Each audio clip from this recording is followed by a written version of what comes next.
നമ്മൾ പഠിക്കാൻ പോകുന്ന ടോപ്പിക്കാണ് കണ്ടീഷണൽ പ്രോബബിലിറ്റി. പ്രോബബിലിറ്റി എന്താണെന്ന് നമുക്ക് നല്ലപോലെ അറിയാം അല്ലേ? പ്രോബബിലിറ്റി എന്ന് പറഞ്ഞാൽ എന്താണെന്ന് ഓർമ്മയുണ്ടോ? ഒരു ഇൻട്രൊഡക്ഷനായിട്ട് കരുതിയാൽ മതി. ഒരു ബാഗിനകത്ത് 4 റെഡ് 5 ബ്ലാക്ക് ആണ്. ഇതിൽ നിന്ന് ഒരു ബോൾ എടുത്തു. ഒരു ബോൾ ഇതിൽ നിന്ന് റാൻഡമായിട്ട് സെലക്ട് ചെയ്തു. അത് റെഡ് ആവാനുള്ള ചാൻസ് എത്രയാണ്? ഒരു ഇൻട്രൊഡക്ഷനായിട്ട് മാത്രം കരുതിയാൽ മതി. അപ്പോൾ നമ്മൾ ആകെ എത്ര ബോൾ ഉണ്ടെന്ന് നോക്കും. 9 താഴെ എഴുതാം. റെഡ് കിട്ടാനുള്ള ചാൻസ് റെഡിന് ഫേവറബിളായിട്ട് 4 ബോൾസ് ആണുള്ളത്. അപ്പോൾ probability of getting red ball will be 4/9. നമുക്കറിയാം, പ്രോബബിലിറ്റി പഠിച്ചിട്ടുള്ളതാണ്. ഒരു ഇൻട്രൊഡക്ഷനാണ്. നമ്മൾ പഠിക്കാൻ പോകുന്നത് കണ്ടീഷണൽ പ്രോബബിലിറ്റിയാണ്. കണ്ടീഷണൽ പ്രോബബിലിറ്റി എന്ന് പറഞ്ഞാൽ പ്രോബബിലിറ്റി വിത്ത് 1 കണ്ടീഷൻ. ഇപ്പോൾ അതെന്താണെന്ന് ഞാൻ പറഞ്ഞുതരാം. ഇവിടെ നോക്കിയേ, ഒരു എക്സാമ്പിൾ വെച്ചിട്ട് ഞാൻ തുടങ്ങട്ടെ. ഒരു സിമ്പിൾ എക്സാമ്പിൾ. എ എന്ന് പറഞ്ഞൊരു സ്റ്റുഡൻറ്റ്, ബി എന്ന് പറഞ്ഞ വേറൊരു സ്റ്റുഡൻറ്റ്, ഇവർ രണ്ടുപേരും എക്സാം എഴുതാണ്. ഓക്കെ ആണല്ലോ? ഇവർ രണ്ടുപേരും പരസ്പരം കോപ്പറേറ്റ് ചെയ്തിട്ടാണ് എക്സാം എഴുതുന്നത്. മനസ്സിലായോ? അതായത് കോപ്പി അടിച്ചിട്ടാണ് എക്സാം എഴുതുന്നത്. എക്ക് കോപ്പി അടിക്കാതെ ഇൻഡിപെൻഡൻ്റ് ആയിട്ട് എഴുതുമ്പോൾ എ പാസ്സാവാനായിട്ടൊരു ചാൻസ് ഉണ്ട്, ബി പാസ്സാവാനായിട്ടൊരു ചാൻസ് ഉണ്ട്. അവരുടേതായ സ്വന്തം കഴിവ് വെച്ചിട്ട് എഴുതുമ്പോൾ എ പാസ്സാവാനുള്ള ചാൻസ് P(A), ബി പാസ്സാവാനുള്ള ചാൻസ് P(B) ആണ്.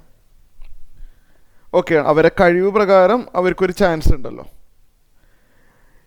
സപ്പോസ് അവർ കോപ്പി അടിച്ചിട്ട് എക്സാം എഴുതി.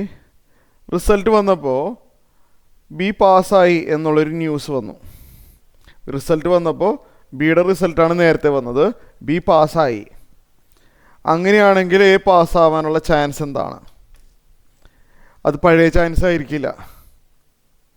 കാരണം എന്താണ്? ഇപ്പോൾ എ എന്ന് പറഞ്ഞ ആൾ ബിയുടെ പേപ്പർ നോക്കിയിട്ടാണ് എ പകർത്തിയത്. അപ്പോൾ ബി പാസ്സായി എന്ന് പറഞ്ഞു കഴിഞ്ഞാൽ എ പാസ്സാവാനുള്ള ചാൻസ് കുറച്ചുകൂടി കൂടുതലാണ്.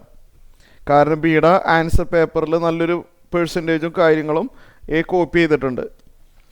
അപ്പോൾ റിസൾട്ട് വന്നപ്പോൾ ബി പാസ്സായി എന്നുള്ളൊരു ന്യൂസ് വന്നാൽ എ പാസ്സാവാനുള്ള ചാൻസ് കുറച്ചുകൂടി ഹയർ ആയിരിക്കും.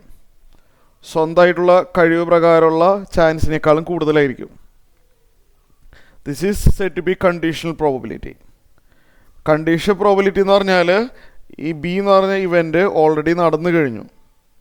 അതായത് ബി പാസ്സായി കഴിഞ്ഞു എങ്കിൽ എ പാസ്സാവാനുള്ള ചാൻസ് എത്ര?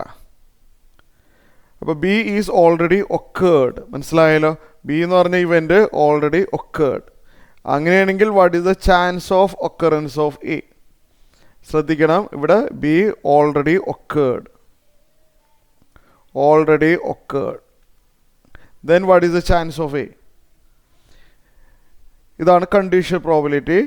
ഇതിൻ്റെ ഫോർമുല ഞാൻ വിത്തൗട്ട് പ്രൂഫ് ഇല്ലാതെയാണ് പറയുന്നത്. കേട്ടല്ലോ? പ്രൂഫ് ഇല്ലാതെ പഠിച്ചാൽ മതി. എക്സാമ്പിൾ പറഞ്ഞുതരാം. ഇതിൻ്റെ ചാൻസ് എന്ന് പറഞ്ഞു കഴിഞ്ഞാൽ P(A) intersection B. P(A) intersection B എന്ന് പറഞ്ഞു കഴിഞ്ഞാൽ എയും ബിയും രണ്ടുപേരും കൂടി ഒരുമിച്ച് എക്സാം പാസ്സാവാനുള്ള ചാൻസ്. ഒരു ഉദാഹരണം പറഞ്ഞതാണ്, എക്സാമ്പിൾ പറഞ്ഞതാണ്. എ ആൻഡ് ബി എന്നാണ്. എയും ബിയും രണ്ടും ഒക്കർ ചെയ്യാനുള്ള chance divide by B occur ചെയ്യാനുള്ള ചാൻസ്.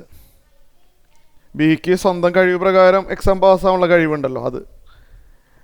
ഇതാണ് കണ്ടീഷണൽ പ്രോബബിലിറ്റി. ബൈ ഹാർട്ടാക്ക. ഇതേപോലെ വേറൊരു ഫോർമുലയുണ്ട്. P(B) given A എന്ന് പറഞ്ഞു കഴിഞ്ഞാലോ, B given A എന്ന് പറഞ്ഞു കഴിഞ്ഞാൽ A is already occurred. Already occurred. Then what is the chance of B? അതാണ് ഉദ്ദേശിച്ചത്. എ പാസ്സായി എന്നുള്ള ന്യൂസ് വന്നു എങ്കിൽ ബി പാസ്സാവാനുള്ള ചാൻസ് എന്താണ്? നേരത്തെ എഴുതിയ പോലെ തന്നെ numerator will be A intersection B. എയും ബിയും പാസ്സാവാനുള്ള ചാൻസ് ഡിവൈഡ് ബൈ P(A) വരും. ഇത് ഓർത്തിരിക്കണം എങ്ങനെയാണെന്ന് വെച്ചാൽ numerator always A intersection B. ഇവിടെ താഴെ എന്താണോ അത് തന്നെയാണ് ഡിനോമിനേറ്ററിൽ വരുന്നത്. ഇവിടെ താഴെ എ വന്നപ്പോൾ അത് തന്നെ ഡിനോമിനേറ്ററിലും വന്നിട്ടുണ്ട്. ഇത് ബൈ ഹാർട്ടാക്കി വെക്കാം. ഇതാണ് കണ്ടീഷണൽ പ്രോബബിലിറ്റി എന്ന് പറഞ്ഞാൽ.